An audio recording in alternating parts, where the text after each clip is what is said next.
अस्सलाम वालेकुम वरहमतुल्लाहि वबरकातुहू। जनाब बाबूभाई सुपारीवाला गर्ल्स प्राइमरी स्कूल,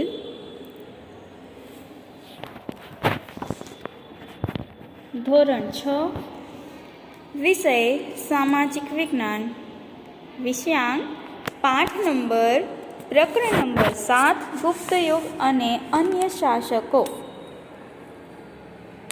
गुप्त युग अने अन्य शासको। विद्यार्थी मित्रों, आ पहला पाठ में आपणे मौर्य युग में चंद्रगुप्त अने सम्राट अशोक विषे जोया हता। हवे आपणे गुप्त युग विषे, मौर्य युग में थई गया चंद्रगुप्त अने सम्राट अशोक। हवे आपणे आजे गुप्त युग में गुप्त युग अने गुप्त युगना शासको विषे जोवानुं छे। गुप्त युग अने अन्य शासको। ईसुनी 3જી સદીમાં મગધમાં પ્રભાવશાળી ગુપ્ત વંશની સત્તા થઈ। ક્યારે ગુપ્ત યુગની સત્તા સ્થપાઈ? તો ઈસુની 3જી સદીમાં। 3જી સદીમાં ઈસુ ખ્રિસ્તને જન્મની 3જી સદીમાં મગધમાં પ્રભાવશાળી ગુપ્ત વંશની સ્થાપના થઈ હતી। ગુપ્ત વંશે ભારતમાં રાજકીય એકતા, શાંતિ અને સુરક્ષા સ્થાપી। गुप्त युग समय में भारत में राजकीय एकता पण आवी हती, भारत में शांति पण स्थापाई हती अने सुरक्षा पण स्थापाई हती। तेनाथी अपूर्व समृद्धि आवी। आथी गुप्त युग ने भारतनो स्वर्णयुग कहेवामां आवे छे। आवो प्रश्न पूछाई सके कि गुप्त युग ने भारतनो स्वर्णयुग शा माटे कहेवामां आवे छे? तो एनो कारण आवशे कि ते समय राज्य में एटली सारी व्यवस्था हती कि राज्यना बधा राज्यों में एकता पण स्थापाई हती अने एकताना लीधे शांति पण आवी हती, सुरक्षा पण सारी रीते थती हती अने ते समये अपूर्व सुरक्षा, शांति अने एकताने लीधे शुं थयुं? तो भारत में समृद्धि आवी हती। गुप्त युगना समय में भारत में समृद्धि आवी हती, तेथी आ गुप्त युग ने भारतनो स्वर्ण युग कहेवामां आवे छे। खास ध्यान राखजो, स्वर्ण युग शा माटे कहेवामां आवे छे? कारण के गुप्त युग समय में राजकीय एकता, शांति अने सुरक्षा स्थापाई हती अने आ शांति, एकता अने सुरक्षाथी भारत समृद्ध देश बनी गयो हतो अने तेथी गुप्त युग ने भारतनो स्वर्ण युग कहेवामां आवे छे।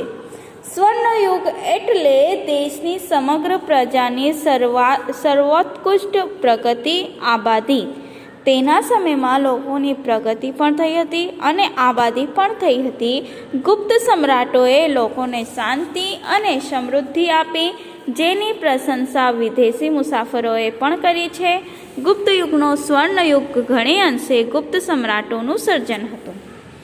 गुप्त सम्राटो जे हता तेओए तेने गुप्त युगनो स्वर्ण युग करवामां स्वर्ण युगનું સર્જન કર્યું હતું। કઈ રીતે? તો તેમણે લોકોને સમૃદ્ધિ આપી હતી, લોકોને શાંતિ આપી હતી, લોકોની પ્રગતિ અને આબાદી તેમના સમયમાં થઈ હતી। તો સૌથી પહેલાં આપણે ચંદ્રગુપ્ત પહેલા વિશે જોઈએ। ત્રણ શાસકો વિશે આપણે જોવાનું છે, ચંદ્રગુપ્ત, સમુદ્રગુપ્ત અને ચંદ્રગુપ્ત બીજો। સૌથી પહેલાં ચંદ્રગુપ્ત પહેલો મગધના સામ્રાજ્યમાં શ્રીગુપ્ત ગુપ્ત વંશનો સ્થાપક હતો। ગુપ્ત વંશની સ્થાપના કોણે કરી? તો ગુપ્ત વંશની સ્થાપના શ્રીગુપ્તે કરી હતી। શ્રીગુપ્તે તેની સ્થાપના કરી અને તેને આગળ વધારવાનું કામ ચંદ્રગુપ્ત મૌર્યએ કર્યું। તેના પુત્રનું નામ ઘટોત્કચ ગુપ્ત હતું। ઘટોત્કચ ગુપ્તના અનુગામી રાજા તરીકે ચંદ્રગુપ્ત પ્રથમ ઈસવીસન 319 में पाटलिपुत्रनी गादीए आव्यो। हवे ध्यान राखजो, श्रीगुप्तना दीकरो एटले के तेना पुत्रनुं नाम शुं छे? घटोत्कच गुप्त। हवे घटोत्कच गुप्तना अनुगामी राजा तरीके कोण हतो? चंद्रगुप्त पहलो। श्रीगुप्तना पुत्र चंद्रगुप्त नहीं, श्रीगुप्तना पुत्र छे घटोत्कच, जे गादी આવ્યો હતો મગધની, પણ તેના અનુગામી રાજા તરીકે ચંદ્રગુપ્ત પ્રથમ હતો અને ચંદ્રગુપ્ત પ્રથમનો સમય છે 319 ઈસવીસન 319।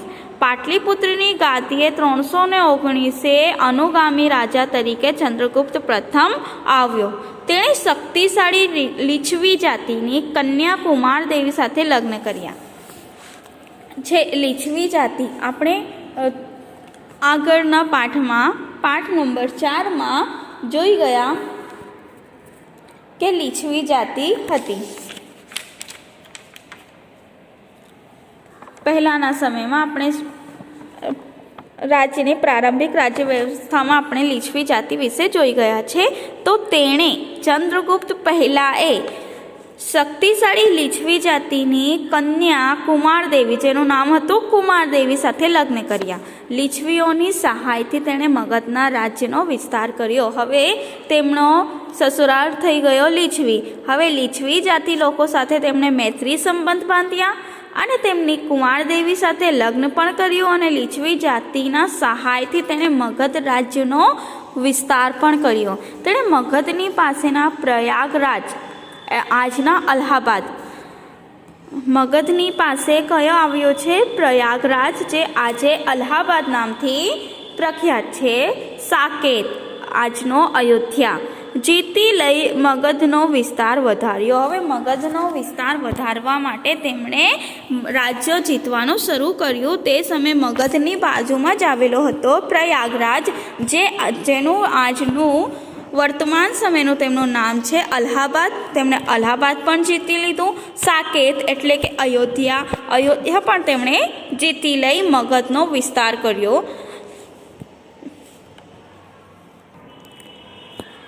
તેણે મગધની પાસેના પ્રયાગરાજ, સાકેત જીતી લઈ મગધનો વિસ્તાર કર્યો. તેણે મહારાજને બદલે મહારાજા ધીરાજ જેવું ગૌરવપ્રદ બિરુદ ધારણ કર્યું હતું. હવે આવો પ્રશ્ન પૂછાય છે કે મહારાજા ધીરાજ જેવી ઉપાધિ કોણે ધારણ કર્યું હતું? તો મહારાજા ધીરાજ જેવી ઉપાધિ ગૌરવવદ વિરુદ્ધને ઉપાધિ પણ કહેવાય. તો વિરુદ્ધ તેણે મહારાજા ધીરાજનો કોણે? ચંદ્રગુપ્ત પહેલાને મળ્યું હતું. તેમણે મહારાજા ધીરાજનું બિરુદ ધારણ કર્યું. તેમણે ઉપાધિ મળી મહારાજા ધીરાજ. તેણે પોતાની સત્તા અને પ્રતિષ્ઠાની પ્રતીતિ કરાવવા સોનાના સિક્કા બહાર પડાવ્યા હતા. સૌથી પહેલા સોનાના સિક્કા કયા રાજાએ બહાર પડાવ્યા હતા? તો ચંદ્રગુપ્ત પહેલો. તેમણે સોનાના સિક્કા બહાર પડાવ્યા હતા. તેનો રાજ્યાભિષેક થયો ત્યારથી તેણે ગુપ્ત સંવત શરૂ કરાવ્યો. જ્યારથી તેમનો રાજ્યાભિષેક થયો હતો ત્યારથી ગુપ્ત સંવતની શરૂઆત થઈ હતી. એટલે કે ગુપ્ત શાસકોની સંવતની શરૂઆત તેના રાજ્યાભિષેકથી થયું હતું. સૌરાષ્ટ્રના વલ્લભી રાજ્યના શાસકોએ પણ આ ગુપ્ત સંવતનો સ્વીકાર કર્યો હતો. સૌરાષ્ટ્રમાં વલ્લભી ક્યાં હતા? તો સૌરાષ્ટ્રમાં હતા. વલ્લભી સૌરાષ્ટ્રમાં રાજ્યના શાસકોએ પણ ગુપ્ત સંવતનો સ્વીકાર કર્યો છે. ગુપ્ત વંશના આરંભના કારણે હિંદના ઇતિહાસમાં કાગળના અને કાળક્રમ અનુસાર ઐતિહાસિક બનાવોની ગોઠવણી શક્ય બની છે. હવે ચંદ્રગુપ્ત પહેલાના સમયથી જ ઈસવી સંવતની ઇતિહાસમાં શરૂઆત થઈ છે. તો આપણા ઇતિહાસમાં કાળગણના એટલે કે સમય સ્થિતિ જે લખ્યું છે તો તે કોણે સૌથી પહેલાં શરૂઆત ચંદ્રગુપ્ત પહેલાએ કર્યો છે, જેણે કાળક્રમ અનુસાર ઇતિહાસ લખાવ્યા છે અને બનાવો તેમના જે કંઈ પણ બનાવો છે તે ઇતિહાસના પાના ઉપર કાળગણના સાથે અનુક્રમે અને કાળક્રમ અનુસાર લખવામાં આવ્યું છે. તો તે ચંદ્રગુપ્ત પહેલાં પછીથી આપણને ઐતિહાસિક બનાવોની ગોઠવણી શક્ય બની છે. આગળ હવે ચંદ્રગુપ્ત પહેલો પછી આવશે સમ્રાટ સમુદ્રગુપ્ત. ચંદ્રગુપ્ત પહેલા વિશે આપણે જાણ્યું કે ચંદ્રગુપ્ત પહેલા સૌથી પહેલાં તો ગુપ્ત યુગની સ્થાપના કરી. શ્રીગુપ્તના પુત્રનું નામ હતું ઘટોત્કચ ગુપ્તના અનુગામી રાજા તરીકે ચંદ્રગુપ્ત પ્રથમ પાટલીપુત્રની ગાદી આવ્યો. પછી તેમણે કુમારદેવી સાથે લગ્ન કર્યા અને લીછવી જાતિના સહાયથી તેણે મગધ પાસેના અલ્હાબાદ અને અયોધ્યા જીતી લીધા. તે પછી તેમણે મહારાજાધિરાજનું બિરુદ ધારણ કર્યું. તેમના રાજ્યાભિષેક પછીથી વિક્રમ સંવતની શરૂઆત થઈ. આવો પ્રશ્ન પૂછાઈ શકે કે વિક્રમ સંવતની શરૂઆત ક્યારથી થઈ હતી? તો ચંદ્રગુપ્ત પહેલાંના રાજ્યાભિષેક પછીથી વિક્રમ સંવતની શરૂઆત થઈ હતી. સમ્રાટ સમુદ્રગુપ્ત. ચંદ્રગુપ્ત પ્રથમ પછી તેનો પ્રતાપી પુત્ર સમુદ્રગુપ્ત ગાદીએ આવ્યો. હવે ચંદ્રગુપ્ત પહેલો એનો પુત્ર છે. ચંદ્રગુપ્ત પહેલાનો પુત્ર સમુદ્રગુપ્ત આવ્યો. સમુદ્રગુપ્તના સમયની માહિતી પ્રયાગરાજના સ્તંભલેખ એટલે કે અલ્હાબાદ પ્રયાગરાજના સ્તંભલેખમાં પ્રયાગ પ્રશસ્તિ અને તેના સિક્કામાંથી મળે છે. સમુદ્રગુપ્તના સિક્કામાંથી અને અલ્હાબાદના પ્રયાગ પ્રશસ્તિ સ્તંભલેખમાંથી આપણને મળે છે. આ પ્રશસ્તિ રાજકવિ હરિસેણે રચી છે. આ પ્રયાગ પ્રશસ્તિ રાજકવિ તેમના દરબારમાં સમુદ્રગુપ્તના દરબારમાં એક કવિ હતો જેને રાજકવિનો બિરુદ મળ્યું હતું. તો રાજકવિ હરિસેણે, શું નામ છે એનું? હરિસેણે રચી છે. તેમાં સમ્રાટ સમુદ્રગુપ્તના દિગ્વિજયો એટલે કે તે જે કંઈ પણ તેમણે વિજય મેળવ્યો છે તે અને સાંસ્કૃતિક સિદ્ધિઓ વર્ણવી છે. રાજકવિ હરિસેણે આ પ્રયાગરાજની રચના કરી છે. સ્તંભલેખની ઉપર તેમણે જે હરિસેણે રચી છે તેમાંથી સમુદ્રગુપ્ત દિગ્વિજય અને સાંસ્કૃતિક સિદ્ધિઓ વર્ણવી છે. તેણે ખૂબ જ ઓછા સમયમાં ઉત્તર ભારતના મોટાભાગના રાજ્યોથી માંડી અફઘાનિસ્તાનના કુષાણ શાસનતંત્ર સુધી તેની વિજય યાત્રા કરી હતી. સમુદ્રગુપ્તે ખૂબ જ ઓછા સમયમાં વધારેમાં વધારે રાજ્યો જીત્યા હતા. તેમણે મોટાભાગના રાજ્યોથી માંડી અફઘાનિસ્તાનના ભારતના ઘણા બધા રાજ્યોથી લઈને અફઘાનિસ્તાનના કુષાણ શાસન આપણે જોયું હતું આગળ, તે કુષાણ શાસન તંત્ર સુધી તેની વિજય યાત્રા કરી હતી અને દક્ષિણમાં લગભગ 12 જેટલા રાજાઓને તેણે હરાવ્યા હતા. દક્ષિણમાં પણ ઉત્તર ભારતમાં મોટાભાગના રાજ્યો તેમના હદે હતા અને અફઘાનિસ્તાન સુધી તેની સરહદે વિજય મેળવ્યું હતું. સાથે સાથે તેમણે દક્ષિણમાં લગભગ 12 જેટલા રાજાઓને હરાવ્યા હતા. તેણે આ રાજાઓને હરાવીને તેમના રાજ્યો ખાલસા કરવાને બદલે તેઓને ખંડિયા રાજાઓ તરીકે એટલે કે ખંડિયા રાજાઓ તરીકે ડહાપણપૂર્વક પુનઃ સ્થાપિત કર્યા. રાજ્યનો વહીવટ ચલાવવા રાજ્યપાલો અને અધિકારીઓની નિમણૂક કરવામાં આવતી. ગુપ્ત યુગના સમયમાં તેમણે ખંડિયા રાજાઓને જે કંઈ પણ રાજ્યો તેમણે જીત્યા તે રાજ્યોને તેને ખાલસા કરવાને બદલે તેમને ખંડિયા રાજ્ય એટલે કે એક અલિપ્ત રાજ્ય બનાવી દીધું અને તેનું પુનઃ સ્થાપિત કર્યા. કઈ રીતે? તો રાજ્યનો વહીવટ ચલાવવા માટે તેમને રાજ્યપાલ અને અધિકારીઓની નિમણૂક કરી. જે રાજ્યપાલ અને અધિકારીઓ તેમાં વહીવટ ચલાવતા હતા. હવે સમુદ્રગુપ્ત એક મહાન વિજેતા અને સંસ્કારી સમ્રાટ હતો. તેની સાહિત્યિક સિદ્ધિઓ તથા ચારિત્ર્ય પણ નોંધપાત્ર હતા. તેમની સાહિત્યિક સિદ્ધિઓ પણ ઘણી છે.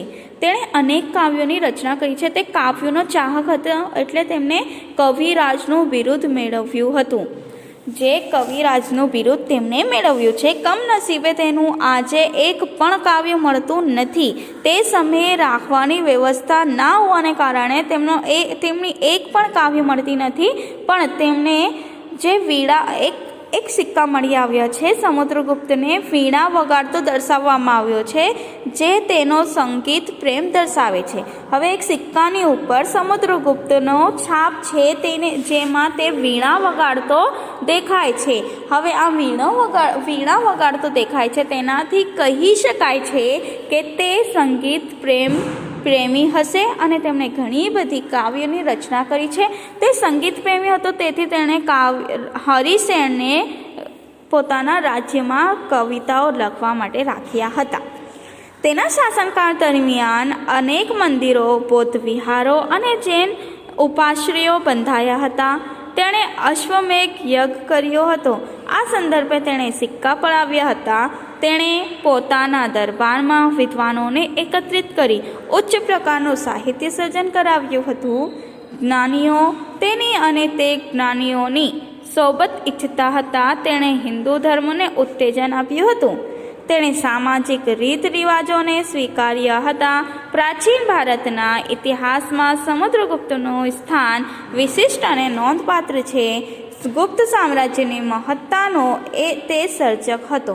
વિદ્યાર્થી મિત્રો, આપણે આજે ચંદ્રગુપ્ત પહેલો અને સમુદ્રગુપ્ત વિશે જોયું, જેમાં સમુદ્રગુપ્ત એ સંગીત પ્રેમી છે. તે શેનાથી કહી શકાય છે? તો આપણે એક સિક્કા મળી આવ્યા છે જેની ઉપર સમુદ્રગુપ્ત વીણા વગાડતો દેખાય છે. તેણે ઘણા બધા કાવ્યોની રચના પણ કરી છે, પણ તે કમનસીબે આપણને ક્યારે પણ મળતી નથી. તે અશ્વમેઘ યજ્ઞ કરતા હતા. તેમણે સિક્કા પડાવ્યા હતા. તેમના દરબારોમાં વિદ્વાનો એકત્રિત થતા હતા અને તેણે ઉચ્ચ પ્રકારનું સાહિત્યની પણ સર્જન કર્યું હતું. વિદ્યાર્થી મિત્રો, હવે આપણે કાલે સમ્રાટ ચંદ્રગુપ્ત બીજો વિક્રમાદિત્ય વિશે જોઈશું. Thank you.